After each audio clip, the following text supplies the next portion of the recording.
ধেমাজিৰ চিলাপথাৰত খিলঞ্জীয়া লোকক মানসিক হাৰাশাস্তিৰ অভিযোগ বনিয়াৰ বিৰুদ্ধে প্ৰাপ্য ধন বিচাৰি যোৱা কৰ্মচাৰীৰ লগতে তেওঁৰ হৈ মাত মাতিবলৈ যোৱা জাতীয় সংগঠনৰ ওপৰত তৰিলে ধন দাবীৰ গোচৰ চিলাপথাৰৰ স্বস্তিক এণ্টাৰপ্ৰাইজৰ অনা অসমীয়া দুই ব্যৱসায়ী মনোজ হিমানী আৰু ৰাহুল শৰ্মা শীঘ্ৰেই গ্ৰেপ্তাৰৰ দাবী বীৰ লাচিত সেনা অসমৰ ধেমাজি জিলা সমিতিৰ অভিযোগ অনুসৰি স্বস্তিক এণ্টাৰপ্ৰাইজ নামৰ খোৱাপানীৰ কোম্পানীটোৰ স্বত্বাধিকাৰীয়ে কোনো কাৰণ নোহোৱাকৈ 5 খিলঞ্জীয়া কৰ্মচাৰীক চাকৰিৰ পৰা খেদি দিছিল বহিৰাগত ব্যৱসায়ী মনোজ হিমানী আৰু ৰাজস্থানৰ ৰাহুল শৰ্মাই অসমীয়া লোককেইজনক খেদি বহিৰাগত কৰ্মচাৰীক নিয়োগ কৰাৰ অভিযোগ উত্থাপন হৈছে আনকি 5 জন অসমীয়া কৰ্মচাৰীৰ দৰমহাও নিদিলে বহিৰাগত বনিয়াই কোম্পানীটোৰ মেনেজাৰৰ দায়িত্বত থকা হৰেন বৰা কৌশলেৰে জুলাই মাহতে কামৰ পৰা আঁতৰাই দিয়ে ভুক্তভোগী লোকজনে উপায়ন্তৰ হৈ বীৰ লাচিত সেনা অসমক বিষয়টো অৱগত কৰে বিষয়টোৰ মীমাংসা বিচাৰি বীৰ লাচিত সেনা অসমে দুই বহিৰাগত বনিয়ালৈ এখন পত্ৰ প্ৰেৰণ কৰে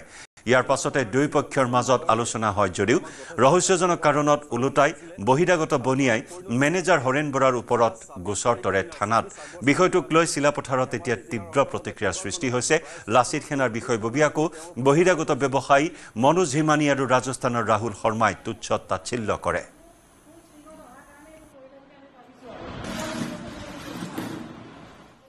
আজি ধেমাজি প্ৰেছ ক্লাবত সহায় বিচাৰি আহি হৰেন বৰাৰ পত্নী আৰু বীৰ লাচিত সেনা অসমে ধেমাজি জিলা সমিতি এখন সংবাদমেল সম্বোধন কৰিছে আৰু পোনে পোনে যিহেতু হৰেন বৰাৰ ভুক্তভোগী হৰেন বৰাৰ পত্নী আছে আমি তেখেতৰ পৰা কিছু জানিবলৈ চেষ্টা কৰিম যিহেতু তেওঁৰ স্বামীয়ে যিহেতু 2019 বৰ্ষৰ পৰা স্বাস্তিক জল নামৰ যিটো কোম্পানী এই কোম্পানীটোত কৰ্মৰত আছিল আপোনাৰ পৰা জানিব বিচাৰিছোঁ আপোনাৰ স্বামীৰ ওপৰত যি ধৰণৰ এটা এজাহাৰ দাখিল কৰা হৈছে কিমান টকা আপোনালোকে অনাদায় হৈ আছে আৰু গোটেই কথাখিনি আপোনাৰ পৰা জানিব বিচাৰিছোঁ এইটো হৈছে তেওঁ 2024 চনৰ ফেব্ৰুৱাৰী মাহৰ পৰা স্বস্তিক এণ্টাৰপ্ৰাইজৰ প্ৰপাৰেটৰ মনোজ হিমানীৰ লগত কথা বতৰা পাতি তাত জড়িত হৈ পৰিছিলে নতুনকৈ পানী ফেক্টৰীটো পানী প্ৰডাকশ্যন হ'ল হোৱাৰ পিছত তেওঁক মানে বহুত অমানসিক অত্যাচাৰ কৰি খেদি দিয়া আগতেই হ'ল আৰু কিন্তু অনাদায় দৰমহা আমাৰ আছিলে মাত্ৰ এমাহৰহে বেছি টকা তেওঁলোকে দিবলৈ নাছিলে কিন্তু চুক্তিটো তেনেকৈ নাছিলে আমাৰ চুক্তিটো আছিলে যে যিদিনা পানী ওলাব সেইদিনাখনৰ পৰা আপোনাক 50,000 চেলাৰীৰ লগতে 2 টকাকৈ পাৰ কাৰ্টনৰ মানে হেৰি দিব তেওঁ কমিশ্যন হিচাপে দিব তাকে নহ'লে আৰু এটা অপশ্যন আছিলে যে যদি আপুনি সেইটোতো নেমানে তেতিয়াহ'লে যিটো প্ৰফিট হ'ব প্ৰফিটটো আমাৰ 50-50 শ্বেয়াৰত হ'ব তেনেকৈ বুলি কৈ তেওঁক পিছত মানে কি কৰিলে পানীটো ওলোৱাৰ পিছত স্বস্তিক জল ওলোৱাৰ পিছত তেওঁলোকে তাৰ পৰা বিভিন্ন ধৰণৰ অজুহাত দেখাই অমানসিক অত্যাচাৰ মানে মেণ্টেল হেৰাছমেণ্ট কৰি তেওঁক তাৰ পৰা উলিয়াই দিয়া হৈছে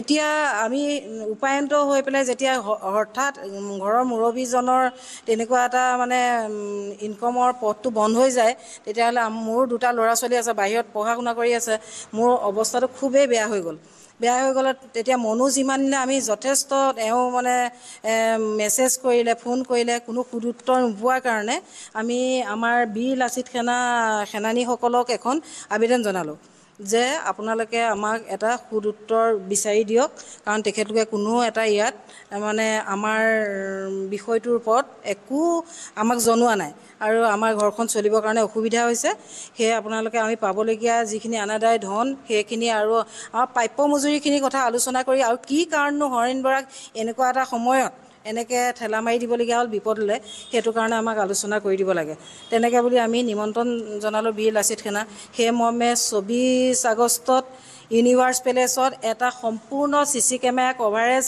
ৰুমত সকলোৱে সমবেত হৈ তেখেতলোকৰ লগত আলোচনা হ'ল সমিল মিলেৰে আলোচনাটো হ'ল তাৰ আমাৰ তৰফৰ পৰা যিকেইটা দাবী আছিলে মানে আমি যিখিনি প্ৰাপ্য মজুৰি আমাৰ আছে দাবী সন্মিলিত যিখন কাগজ সেই কাগজখন ৰাহুল শৰ্মা নামৰ যিজন ব্যক্তিক তেওঁ প্ৰতিনিধি হিচাপে পঠাইছিলে স্বস্তিক এণ্টাৰপ্ৰাইজে তেখেতে গ্ৰহণ কৰি সেই কাগজখন লৈ যোৱাৰ পিছতে নেক্সট ডে মোৰ হাজবেণ্ড হৰেন বৰা আৰু বীৰ লাচিত সেনা সৈনিকসকলক মানে দুৰ্বৃত্ত লৈ গৈ আমি তেওঁক মানে বহুত অপদস্থ কৰিছোঁ পানে মৰা ভাবুকি দিছে মানে মাৰোৱাৰী ইয়াত থাকিব নোৱাৰে খেদি দিয়া বুলি এনেকুৱা ধৰণৰ বহুত ধৰণৰ মানে কথা কৈ আমাক ওপৰত এটা কেছ হেৰিয়াত চিলাপথাৰ থানাত তৰিলে যিটো 4টা ছেকশ্যনত মোৰ হাজবেণ্ডৰ ওপৰত আৰু বীৰ লাচিত সেনা সৈনিকসকলৰ ওপৰত 4টা মানে ধাৰাত এতিয়া কোৰ্টত আহিলে আৰু এতিয়া মনোজ হিমানী ক'ত থাকে? মনোজ হিমানী এতিয়াও আমি কোনো ধৰণৰ তেখেতৰ পৰা ৰেছপন্স পোৱা নাই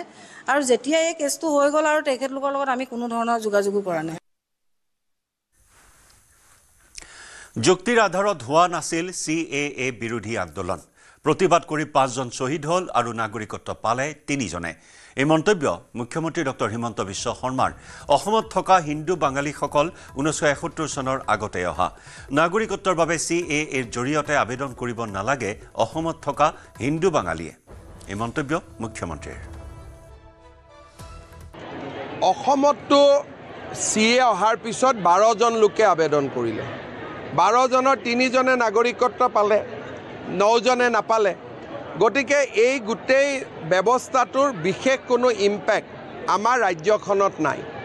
শ্বহীদ হ'ল 5জন, নাগৰিকত্ব পালে 3জনে।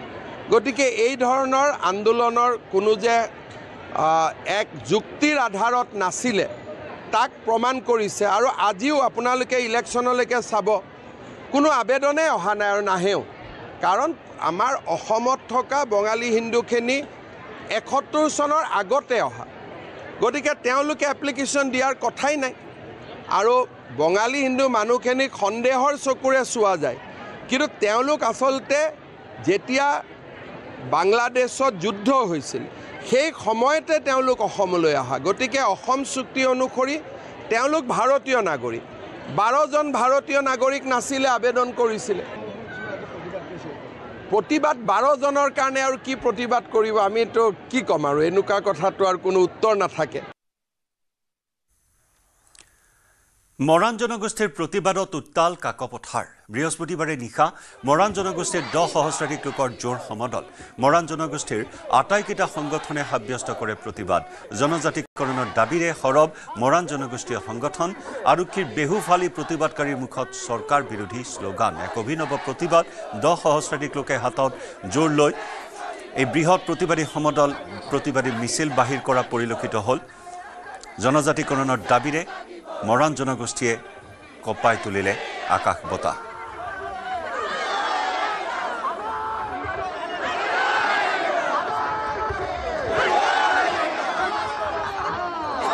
যদি আমাক জনজাতিকৰণ প্ৰদান কৰিব আছে সেই কথাখিনি স্থিতি স্পষ্ট কৰিব লাগে। জনজাতিকৰণ দিব নে নিদিয়ে অসম চৰকাৰে সেই কথাটো স্থিতি স্পষ্ট কৰি দিবলৈ আমি আহ্বান জনালো।